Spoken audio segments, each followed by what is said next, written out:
Welcome back, my friends, to Marvel Snap. On the one hand, we have self-destruction synergies, and on the other hand is self-discard engine pieces.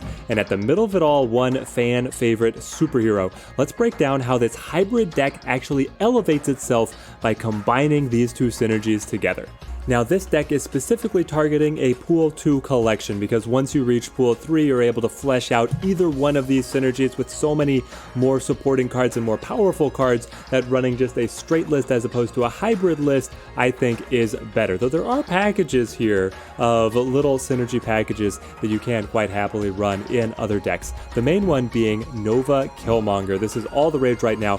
Killmonger being able to stop all of the Zoo decks in their tracks. You leverage so much control against the opponent by being able to eliminate their slew of 1-drops, and if you bring in Nova, then you're simultaneously able to buff your entire side, which makes the Killmonger still valuable to run. Even if you're not against Zoo, you're most likely going to kill 1 or 2 1-drops on the opponent's side. This is for a match that is not up against Zoo, but then as long as you're killing the Nova to propagate the buffs to all of your cards, then it is still a valuable piece to have. This was the main moving factor for creating this hybrid deck, which we did on stream just recently. Actually, we were seeing that we wanted to be able to leverage control against Zoo. We wanted to be able to bring in the Nova to make this even more consistent. We started running the Carnage, and we also have here in the discard list the Wolverine. When this card is discarded or destroyed, play it at a random location. So Wolverine is here as the nexus between these two archetypes, which is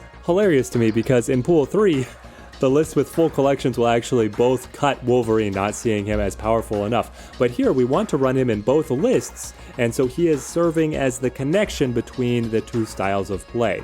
Around these cards, we have our 3 discard enablers. We have Blade, Lady Sif, and Sword Master, all of these causing discards out of hand. And we have our 2 discard engine pieces, the Apocalypse and the Swarm.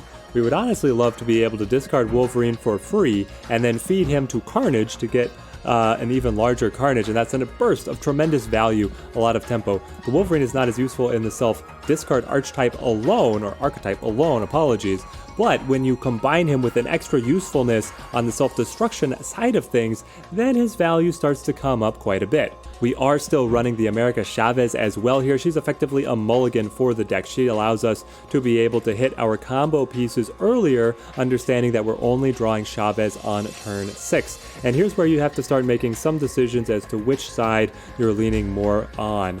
This list right now is majority self-discard with the little packages of self-destruction, but the Morbius honestly is a flex slot. Here in Pool 2, his maximum value is going to be a 2/6, which is good value, but you could equally run the Bucky Barnes, turning into a 2/6 as long as you were able to destroy him with the Carnage. On a similar vein, you could run Angel instead of the America Chavez as another way to be able to thin the deck out and hit the combos that you want. I don't think anybody is going to advise against running Angela, but another potential slot in for the Morbius is actually bringing in Bishop.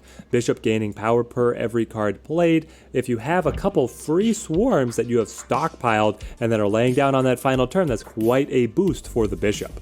Diving into our battle here, we've got Nova, Morbius, Killmonger, Apocalypse. So the deck list that I have, the hybrid deck list, is up above. What I'm really curious about in the comments, we can always talk the card substitutions as usual, but I'm curious if you guys have found other hybrid archetypes bringing together a lot of different synergies. I feel like Pool 2, there's a lot of room for creative deck building here to be able to take advantage of bringing synergies together from unlikely places.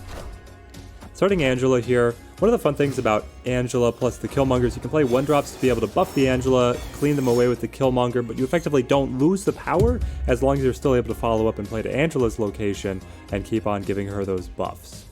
Let's play the Lady Sif here. Next turn with the Superflow, we'll have 5 energy to be able to play the Killmonger and Morbius together. We want to get as many buffs out of the Nova as possible, of course. And with the opponent playing Bishop, we would actually be looking at trying to hold Killmonger as long as possible. If the opponent is playing Bishop, they have to have a plan of playing a lot of little 1-drops. So we'll get the buff on the Apocalypse here, the buff on the Angela as well, and be looking quite happy here. Lady Sif used to be a 2-cost. Oh, man. Miss those days. Alright, the opponent plays their own Killmonger. Gets the little buff on the Bishop here. We're cramped. We have to play the Hellfire Club. We can't play the 1-drops here. We can't play the 1-drops to Crimson Cosmos, but we also don't want to play the 1-drops to the Superflow and choke off that wellspring of value. So, do we just play the Swordmaster here and then call it done for this side of the location? If we draw Blade, we'll be able to buff the Morbius a little bit more. It is a nice burst of power. We have the Apocalypse to finish at Crimson Cosmos, and then in the meantime we just play into the Superflow. It could be. Though honestly, we'll be at 6 power. We could just play the Apocalypse to Crimson Cosmos on this next turn, right? We've got the Devil Dino. Devil Dino of 11 strength. It's good, but it might not be good enough. Because we can now play Apocalypse, and then we can play Blade plus Chavez to the Superflow. It's going to be very close. The Apocalypse is just able to rival the Devil Dino. And then our burst of strength at Hellfire Club is putting us significantly ahead. Unfortunately, without another card for Blade to be able to discard, we're not getting that +2 on the Morbius, like we had kind of anticipated wanting. We got the Bucky plus the Nova, and then a Sentinel. So the opponent playing a hybrid here of Devil Dino, so it's hand size plus destruction. People seem to love splashing destruction wherever they can. Is that Nova buff going to be enough?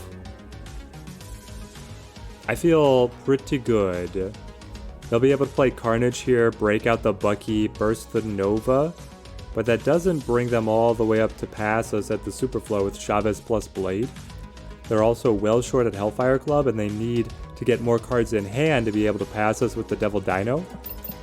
And we know they want to play the Carnage, which is not going to replenish a card back to hand. So it could be Carnage plus Moon Girl, I suppose. Be able to buff the Devil Dino, but then I don't think they have it. Mathed out all the different routes. I've anticipated the opponent. Have I read them correctly?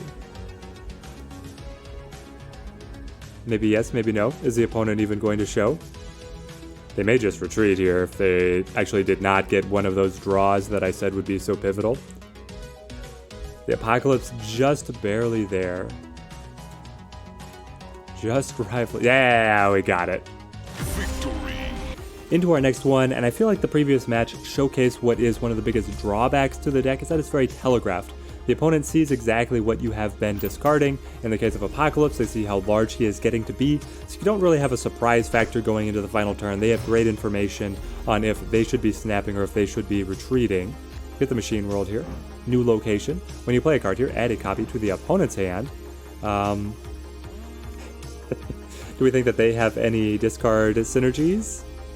I'm going to guess that they don't, but I would like to see a little bit more of their deck before I potentially give them something that's very valuable. What are they going to show? Colossus? Yeah, so probably an ongoing synergy deck with a Spectrum finish.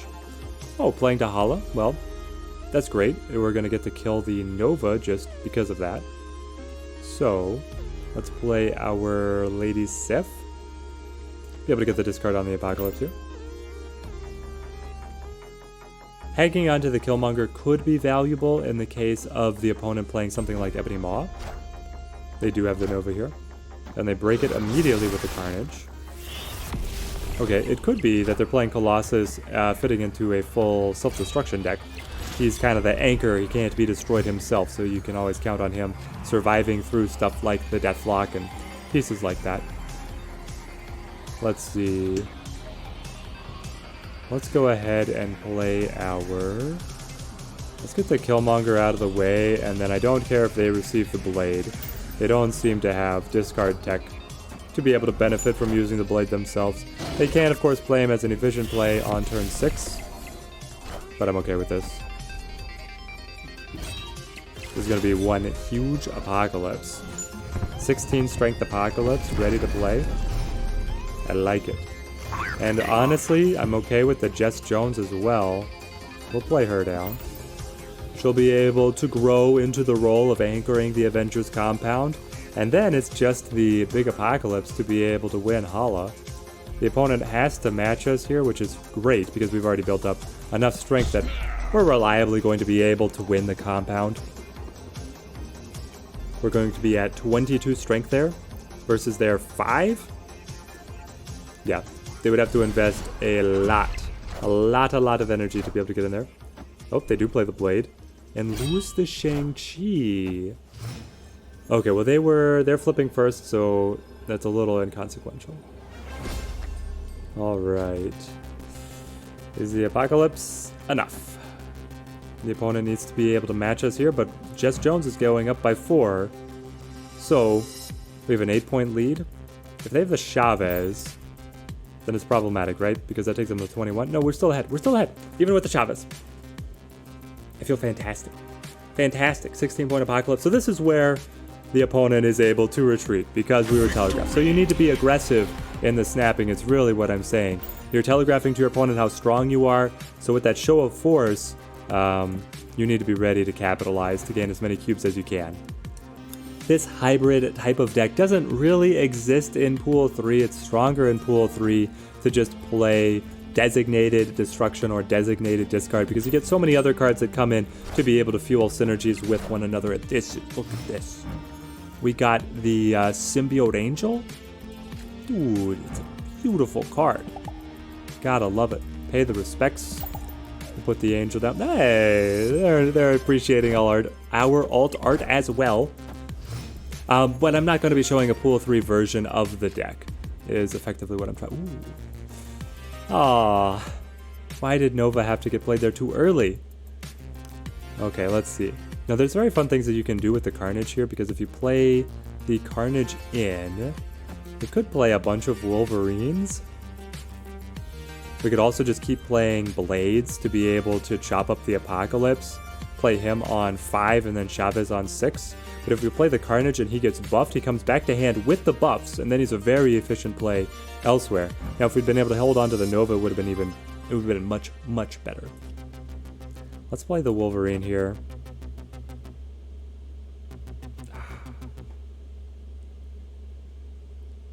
Yeah, I'll play with the Carnage a little bit.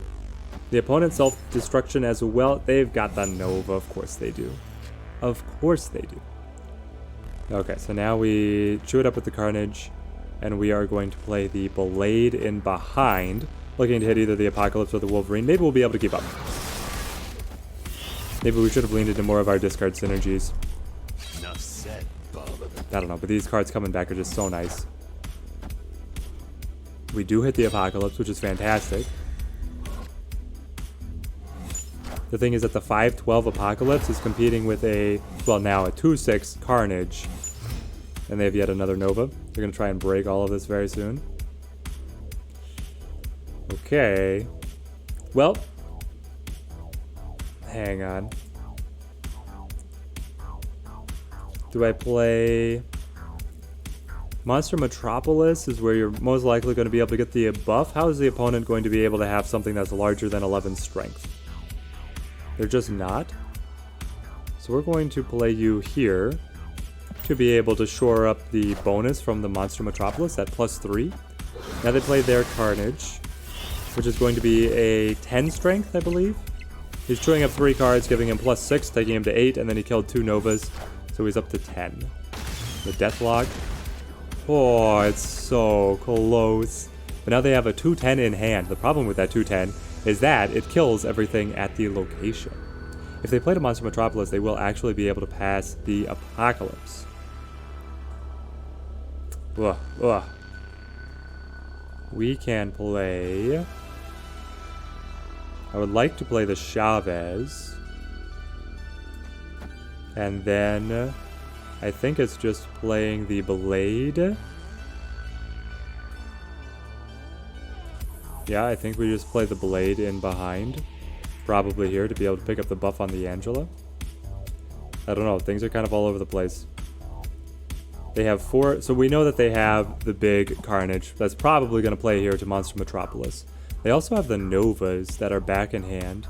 They might try and just play the Novas back and then kill them. Do they have a Killmonger? They should have 1 Nova in hand to still be able to burst down. Let's see. We got the Blade. Buff on the Angela. Taking us to 10. There's the Scorpion. Okay, interesting. They do play the Nova and then the Carnage. Ooh. Enough said, Bob. Oh, yes. Oh my gosh. It was on the Wolverine's bounce. The game hung on the Wolverine's bounce. I love it. Props to the opponent, running a very clean deck there. So here is our hybrid self-destruction and self-discard deck. It's really nice to be able to have these multiple synergies interacting with how we're able to leverage the control out of the Killmonger, the buffs from the Nova, be able to synergize this with the Angela as well, and then the self-discard and self-destruction cards all coming together around the Wolverine. That just makes it that much easier to be able to fit specifically these two archetypes together. If you guys have any other hybrid archetypes, like I said, let me know down in the comments. I'd love to test out some more of them, specifically here in Pool 2, but I'm honestly open to anything. If you are just creeping into Pool 3 and are also experimenting with something, I would love to know about it. Till next time, thank you guys for watching and keep on snapping.